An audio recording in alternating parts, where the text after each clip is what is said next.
दरिया था सामने और हम सोचते रहे बारिश होगी। ना तो बारिश हुई और देखते देखते दरिया भी सूख गया और हम प्यासे ही समय खराब कर दिए। इसलिए वी रेगुलर समय का सदुपयोग करें। आज की हमारी करंट अफेयर्स का पहला प्रश्न है, त्रिपुरा के नए मुख्य सचिव कौन बने हैं? तो इसका उत्तर है आलोक कुमार। आलोक कुमार मनोज कुमार की जगह लेंगे। किसकी? मनोज कुमार की। त्रिपुरा त्रिपुरा राज्य की स्थापना कब हुई? 21 जनवरी 1972 को। कब? 21 जनवरी 1972 को। त्रिपुरा की राजधानी अगरतला। त्रिपुरा की राजधानी क्या है? अगरतला। त्रिपुरा के मुख्यमंत्री बिप्लब कुमार देब बीजेपी पार्टी से संबंधित हैं। त्रिपुरा के गवर्नर रमेश बैस। त्रिपुरा उच्च न्यायालय के मुख्य न्यायाधीश अब्दुल हामिद कुरैशी। कौन? अब्दुल हामिद कुरैशी। त्रिपुरा के दो पड़ोसी राज्य असम, मिजोरम। त्रिपुरा का एक पड़ोसी देश कौन है? बांग्लादेश। त्रिपुरा की लोकसभा सीट 2, राज्यसभा सीट 1, विधानसभा सीट 60। त्रिपुरा के हवाई अड्डे महाराजा वीर विक्रम एयरपोर्ट। त्रिपुरा की प्रमुख झीलें रुद्रसागर झील, डुम्बर लेक झील। त्रिपुरा का राजकीय पशु पैरीज पर्ड वानर। त्रिपुरा का राजकीय पेड़ अगार। त्रिपुरा का राजकीय पक्षी फेरी ब्लूबर्ड। कौन सा भारतीय राज्य तीनों ओर से बांग्लादेश की सीमाओं से घिरा हुआ है? तो वो कौन है? त्रिपुरा। कर्क रेखा भारत के त्रिपुरा राज्य से होकर गुजरती है और कर्क रेखा भारत के 8 राज्यों से होकर निकलती है। 8 राज्य कौन कौन से हैं? गुजरात, राजस्थान, मध्य प्रदेश, छत्तीसगढ़, झारखंड, पश्चिम बंगाल, त्रिपुरा और मिजोरम। कौन कौन सा? गुजरात, राजस्थान, मध्य प्रदेश, छत्तीसगढ़, झारखंड, पश्चिम बंगाल, त्रिपुरा और मिजोरम। मैंने आपके लिए इसकी शॉर्ट ट्रिक भी बनाई थी। वो क्या थी? मित्र पर गमछा जार। क्या बनाई थी? मित्र पर गमछा जार। आज का हमारा दूसरा प्रश्न है, नप्ताली बेनेट किस देश के नए प्रधानमंत्री बने हैं? कौन? नप्ताली बेनेट। तो वो हैं इजराइल के। नप्ताली बेनेट बेंजामिन नेतन्याहू की जगह लेंगे। इजराइल एशिया महाद्वीप में स्थित है। इजराइल की राजधानी जेरूसलम है। इजराइल की करेंसी इजरायली शेकेल है। इजराइल के प्रधानमंत्री नप्ताली बेनेट। इजराइल के राष्ट्रपति इसहाक हर्जोग। इजराइल की संसद का क्या नाम है? नेसेट। इजराइल की सबसे लंबी नदी जॉर्डन नदी है। इजराइल की सबसे लंबी पर्वत श्रृंखला माउंट एरमोन। सर्वाधिक यहूदी किस देश में रहते हैं? तो इजराइल में। आज का अगला प्रश्न है, कहाँ की सरकार ने डिजिटल शिक्षा को बढ़ावा देने के लिए यून टैब योजना शुरू की है? कौन सी? यून टैब योजना। तो वह लद्दाख। किसने की है? लद्दाख ने। लद्दाख के उपराज्यपाल R.K. माथुर ने छात्रों के लिए यून टैब योजना लॉन्च की है। उद्देश्य, इस योजना के तहत लेह और कारगिल में 9वीं से 12वीं कक्षा के विद्यार्थियों को टैबलेट बांटे जाएंगे और इस योजना को शिक्षा प्रणाली में दीर्घकालीन प्रौद्योगिकी संचार के प्रयास के रूप में शुरू किया गया है। लद्दाख भारत का केंद्र शासित प्रदेश है। लद्दाख की स्थापना 31 अक्टूबर 2019 को हुई थी। लद्दाख की राजधानी लेह और कारगिल। लद्दाख के उपराज्यपाल राधाकृष्ण माथुर। लद्दाख उच्च न्यायालय के मुख्य न्यायाधीश पंकज मित्तल। लद्दाख की प्रमुख झील पेंगोंग झील है। लद्दाख हवाई अड्डे कुशोक बकुला रिपोचे एयरपोर्ट। क्षेत्रफल की दृष्टि से सबसे बड़ा केंद्र शासित प्रदेश कौन सा है? तो वो कौन सा बन गया है? लद्दाख। पाक अधिकृत कश्मीर को किसके साथ शामिल किया गया है? तो लद्दाख के साथ। आज का हमारा अगला प्रश्न है, विश्व पर्यावरण दिवस कब मनाया गया है? तो वो कब मनाया गया? 5 जून को। उद्देश्य क्या है इसका? तो इसका उद्देश्य है, विश्व पर्यावरण दिवस मनाने का मुख्य उद्देश्य दुनिया भर में लोगों के बीच पर्यावरण प्रदूषण, जलवायु परिवर्तन, ग्रीन हाउस के प्रभाव, global warming, black hole effect आदि मुद्दों और इनसे होने वाली विभिन्न समस्याओं के प्रति सामान्य लोगों को जागरूक करना है और पर्यावरण की रक्षा के लिए उन्हें प्रेरित करना है। विश्व पर्यावरण दिवस 2021 की थीम क्या है? पारिस्थितिकी तंत्र की बहाली। मई महीने के अंतर्गत 10 महत्वपूर्ण दिवस। अंतर्राष्ट्रीय व्रत दिवस कब मनाया जाता है? तो वह 6 मई को। रविंद्रनाथ टैगोर की जयंती 7 मई। विश्व रेड क्रॉस दिवस 8 मई। विश्व प्रवासी पक्षी दिवस कब मनाया जाता है? 8 मई। राष्ट्रीय प्रौद्योगिकी दिवस कब मनाया जाता है? 11 मई। अंतर्राष्ट्रीय अर्गानिया दिवस 10 मई। अंतर्राष्ट्रीय मातृ दिवस 9 मई। अंतर्राष्ट्रीय नर्स दिवस 12 मई। अंतर्राष्ट्रीय परिवार दिवस 15 मई। मैं आप लोगों को पूरे ईयर्स में जितने भी डेज होते हैं हर मंथ के याद करा दूंगा कुछ ही समय बाद। आज का हमारा अगला प्रश्न है, किस देश की अंतरिक्ष एजेंसी ने पेंगुइन 4V नामक उपग्रह को लॉन्च किया है? तो वो है चीन। इसका उत्तर क्या है? चीन। ऐसे पिंड जो गुरुत्वाकर्षण बल के प्रभाव में ग्रह के चारों तरफ चक्कर लगाते रहते हैं या परिक्रमा करते रहते हैं, उसे उपग्रह कहते हैं। ठीक है। उपग्रह दो प्रकार के होते हैं, प्राकृतिक उपग्रह और कृत्रिम उपग्रह। चीन की स्पेस एजेंसी ने नई पीढ़ी के मौसम संबंधी उपग्रह पेंगुइन 4V को सफलतापूर्वक लॉन्च किया है। इस उपग्रह का उपयोग मौसम विश्लेषण, पर्यावरण और आपदा निगरानी के क्षेत्रों के लिए किया जाएगा। और इस सैटेलाइट को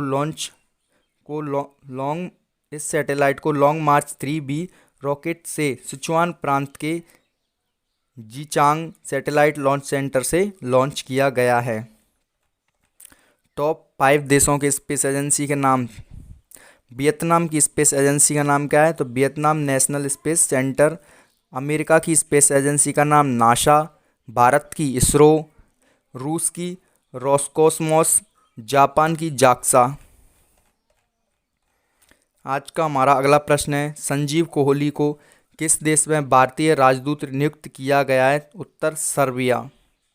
संजीव कोहली वर्तमान में तंजानिया में भारत के उच्चायुक्त हैं। सर्बिया यूरोप महाद्वीप में स्थित है। सर्बिया की राजधानी बेलग्रेड। सर्बिया की करेंसी सर्बियाई दिनार। सर्बिया के प्रधानमंत्री एना बर्नाविक। सर्बिया के राष्ट्रपति अलेक्जेंडर बुसिक। आज का अगला प्रश्न है, संयुक्त राष्ट्र रूसी भाषा दिवस कब मनाया गया? तो कब मनाया गया? 6 जून को। उद्देश्य, संयुक्त राष्ट्र हर साल 6 जून को रूसी भाषा दिवस मनाता है। यह दिवस अलेक्जेंडर पुश्किन के जन्म दिवस के उपलक्ष्य में मनाया जाता है। वे एक रूसी कवि थे और उन्हें आधुनिक रूसी साहित्य का जनक माना जाता है। रूसी भाषा संयुक्त राष्ट्र की 6 आधिकारिक भाषाओं में से एक है। अरबी भाषा दिवस 18 दिसंबर को मनाया जाता है। चीनी भाषा दिवस 20 अप्रैल को मनाया जाता है। अंग्रेजी भाषा दिवस 23 अप्रैल को मनाया जाता है। फ्रेंच भाषा दिवस 20 मार्च को मनाया जाता है। रूसी भाषा दिवस 6 जून को। स्पेनिश भाषा दिवस 23 अप्रैल को। यूएनओ संयुक्त राष्ट्र संघ के पहले महासचिव ट्रिग्वी ली थे, जो कहाँ के थे? नॉर्वे के थे। संयुक्त राष्ट्र संघ के वर्तमान में महासचिव एंटोनियो गुटेरेस पुर्तगाल के हैं। संयुक्त राष्ट्र संघ की स्थापना 24 अक्टूबर 1945 में हुई थी। संयुक्त राष्ट्र संघ न्यूयॉर्क में स्थित है। संयुक्त राष्ट्र संघ का सदस्य भारत 1945 में बना।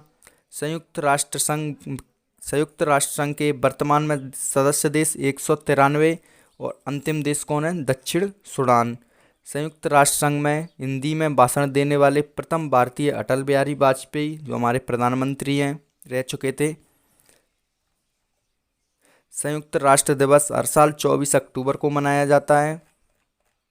अगला प्रश्न है, हाल ही में किस देश के सबसे बड़े युद्धपोत खार्ग में भीषण आग लगने की घटना घटी है? तो इसका उत्तर क्या है? ईरान।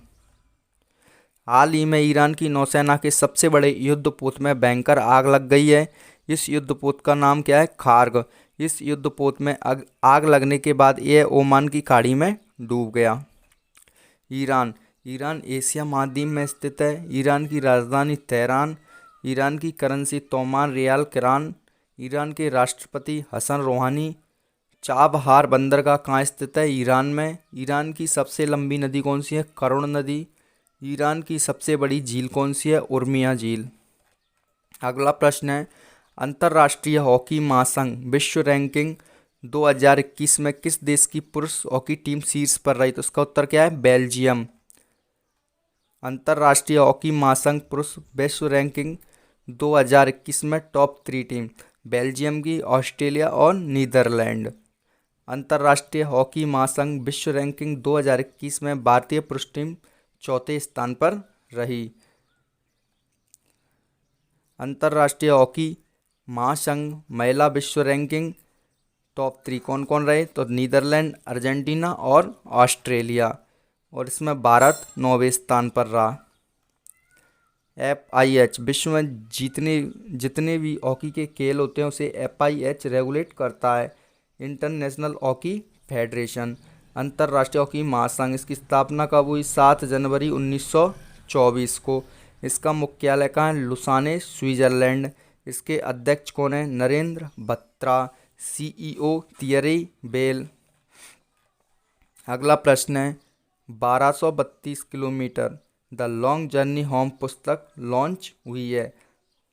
यह पुस्तक किसने लिखी है? विनोद कापरी ने। टॉप 5 बुक्स हैं, नो द एंटी नेशनल्स पुस्तक किसने लिखी? RSN सिंह ने। गिल्ली डंडा टू गोल्फ पुस्तक को किसने लिखा है? राम वर्मा ने। A new silk road India China and the geopolitics of Asia पुस्तक को किंग सुक नाग ने लिखा है। बिकॉज इंडिया कम फर्स्ट पुस्तक राम माधव ने लिखा है। Advantage India the story of Indian tennis पुस्तक अनिंदा दत्ता ने लिखा है। आज का हमारा अगला प्रश्न है, किस देश ने स्वच्छ ऊर्जा नवाचार को बढ़ावा देने के लिए एक वैश्विक पहल mission innovation clean tech exchange को लॉन्च किया है? तो इसका उत्तर है भारत। किसने? भारत ने स्वच्छ ऊर्जा नवाचार को बढ़ावा देने के लिए सदस्य देशों में इनक्यूबेटरों का एक नेटवर्क बनाने के उद्देश्य से एक वैश्विक पहल mission innovation clean tech exchange launch किया है। इस मिशन को वर्चुअली चिली द्वारा आयोजित innovating to net zero summit 2021 में लॉन्च किया गया है। इसका उद्देश्य स्वच्छ ऊर्जा को दशकों तक किफ़ायती, आकर्षक और सुलभ बनाने के उद्देश्य से और पेरिस समझौते और शुद्ध शून्य उत्सर्जन की दिशा में कार्रवाई को आगे बढ़ाने के उद्देश्य से यह मिशन शुरू किया गया है। आज का हमारा अगला प्रश्न है, मॉरिशस के पूर्व प्रधानमंत्री का निधन हुआ है, इनका क्या नाम है? तो इनका क्या नाम है? सर अनिरुद्ध जगन्नाथ। क्या नाम है? सर अनिरुद्ध जगन्नाथ। मॉरिशस के पूर्व प्रधानमंत्री अनिरुद्ध जगन्नाथ का निधन हो गया है। वे मॉरिशस के 2 बार राष्ट्रपति और 6 बार प्रधानमंत्री के रूप में कार्य कर चुके हैं। कितने? 2 बार राष्ट्रपति और 6 बार प्रधानमंत्री के रूप में। और सर अनिरुद्ध जगन्नाथ को 2020 में भारत के दूसरे सर्वोच्च नागरिक सम्मान पद्म विभूषण से सम्मानित किया गया है। ये आगे के एग्जाम के लिए क्वेश्चन बहुत ही इम्पोर्टेंट रहेगा। आज की हमारी करंट अफेयर्स यहीं समाप्त होती है। एक बार रिवीजन और कर लेते हैं। तो त्रिपुरा के नए मुख्य सचिव कौन बने हैं? आलोक कुमार। नप्ताली बेनेट किस देश के नए प्रधानमंत्री बने हैं? तो वह इजराइल। कहाँ की सरकार ने डिजिटल शिक्षा को बढ़ावा देने के लिए यूनटैब योजना शुरू की है? तो वो कहाँ की, किसने की है? लद्दाख ने। विश्व पर्यावरण दिवस कब मनाया गया? तो 5 जून को। किस देश की अंतरिक्ष एजेंसी ने पेंगुइन 4V नामक उपग्रह को लॉन्च किया है? तो किसने किया है? चीन। संजीव कोहली को किस देश में भारतीय राजदूत नियुक्त किया गया है? सर्बिया। संयुक्त राष्ट्र रूसी भाषा दिवस कब मनाया गया? तो वह 6 जून को। हाल ही में किस देश के सबसे बड़े युद्धपोत कारग में भीषण आग लगने की घटना घटी है? ईरान। अंतर्राष्ट्रीय हॉकी महासंघ विश्व रैंकिंग 2021 में किस देश की पुरुष हॉकी टीम शीर्ष पर रही है? तो Belgium. 1232 kilometre the long journey home पुस्तक लॉन्च हुई है। पुस्तक किसने लिखी है? विनोद कापरी। किस देश ने स्वच्छ ऊर्जा नवाचार को बढ़ावा देने के लिए एक वैश्विक पहल मिशन इनोवेशन क्लीनेट एक्सचेंज को लॉन्च किया है? तो भारत ने। मॉरिशस के पूर्व प्रधानमंत्री का निधन हुआ है, इनका क्या नाम है? तो सर अनिरुद्ध जगन्नाथ। आज की हमारी करंट अफेयर्स यहीं समाप्त होती है। अगर आपको करंट अफेयर पसंद आई हो तो चैनल को सब्सक्राइब करें, लाइक करें और बेल आइकन का बटन दबाना ना भूलें, जिससे हमारे नोटिफिकेशन आपको समय पर मिलते रहें। अगर आप लाइव क्लास चाहते हैं तो इस चैनल को आगे बढ़ाने में मदद करें और भी रेगुलर करंट अफेयर्स की क्लास लीजिए, क्योंकि एक साथ जब ज़्यादा हो जाएगी तो आप नहीं पढ़ पाओगे। जय हिंद, जय भारत।